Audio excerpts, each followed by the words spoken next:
Elif'in mutfağına hoş geldiniz. Bugün sizlerle yapımı çok pratik, çıtır çıtır, çok hafif ve çok lezzetli tahinli cevizli rulo baklava tarifini paylaşmak istiyorum.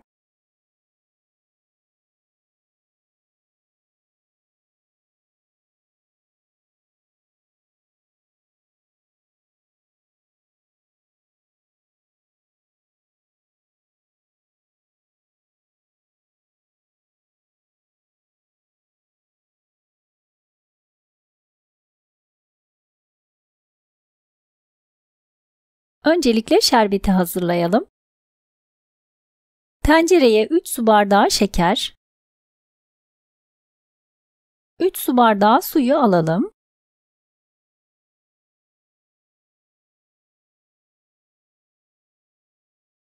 Ve bir dilim limonu suyunu sıkarak kabuğuyla birlikte içine ekleyelim. Şerbeti ocağa alalım. Şeker eriyene kadar ara ara karıştıralım.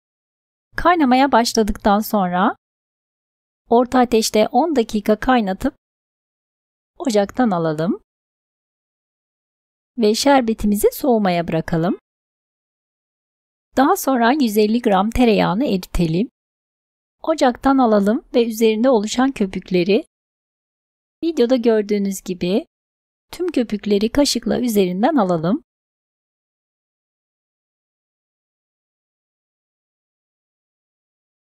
Daha sonra üzerine yarım çay bardağı sıvı yağ ekleyelim ve yağımızı bir kenara alalım.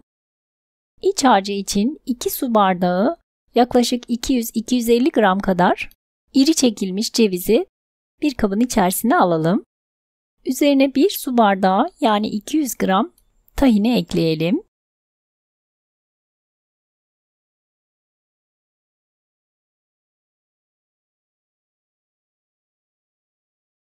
Harcımızı güzelce karıştıralım.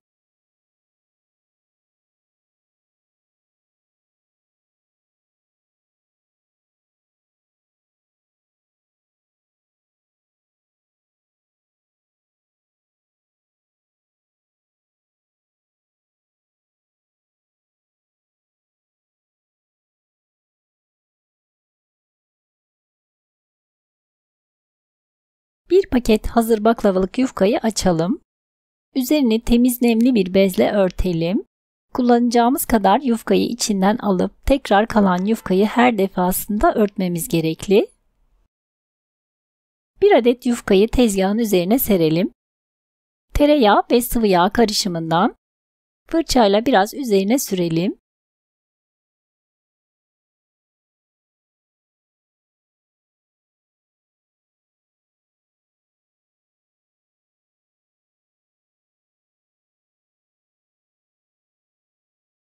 Daha sonra üzerine ikinci yufkayı yerleştirelim.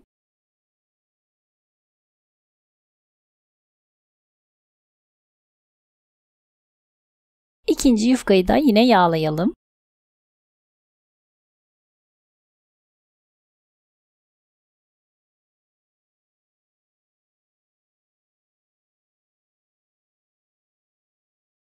Üzerine üçüncü yufkayı yerleştirelim.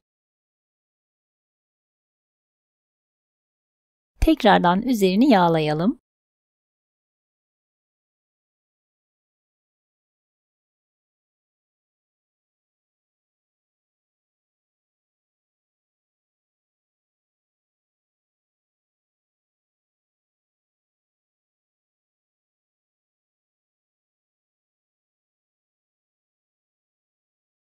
Daha sonra yufkanın kısa kenarına iç harcından yerleştirelim.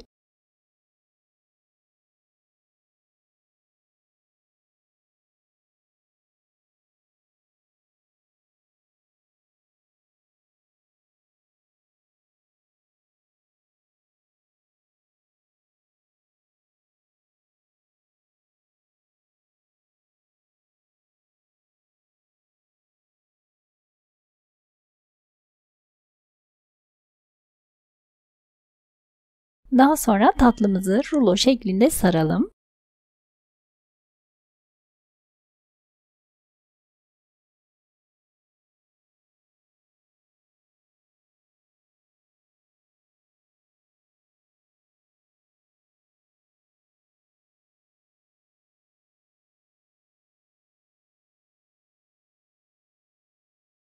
Boy dikdörtgen borcamı hafifçe yağladım.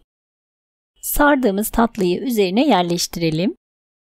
Üzerinin kurumaması için temiz bir poşetle üzerini örtelim. Tüm tatlılarımızı aynı şekilde sararak hazırlayalım. 44 yapraklık baklavalık yufkanın 30 yaprağını kullanmış oldum. Birazı arttı. Siz 500 gramlık baklavalık yufka alırsanız tam gelecektir. Keskin bir bıçakla dilediğimiz büyüklükte keselim.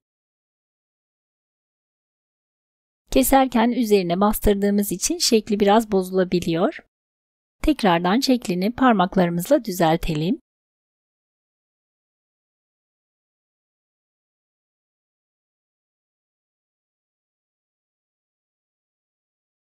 Ve kalan tereyağı ve sıvı yağ karışımını fırça ile her tarafına gelecek şekilde sürelim.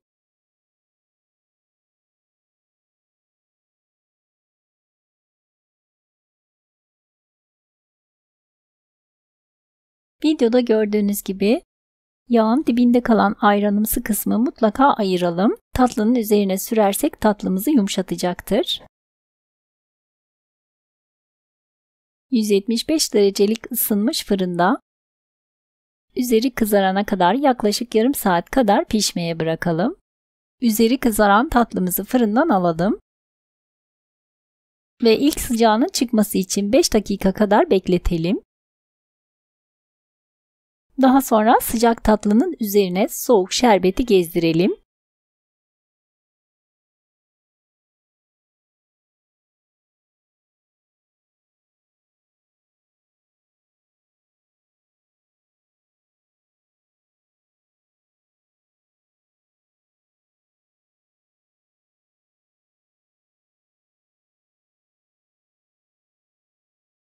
Daha sonra şerbetini iyice çekip soğuyana kadar yaklaşık 2-3 saat kadar bekletelim. Zaten şerbetini kolayca çeken bir tatlı. Ben fazla vaktim olmadığı için 1 saat kadar beklettim. Daha sonra ben üzerini fıstıkla süsledim. Tatlımız servis için hazır. Gördüğünüz gibi hem görsel olarak hem lezzet olarak tam kıvamında harika bir tatlı oldu. Umarım sizler de dener ve beğenirsiniz. Videomu buraya kadar izleyip beğendiyseniz beğeni ve yorumlarınızla ve videolarımın daha çok kişiye ulaşabilmesi için sosyal medya hesaplarınızdan paylaşarak bana destek olursanız çok mutlu olurum. İzlediğiniz için ve ilginiz için teşekkürler.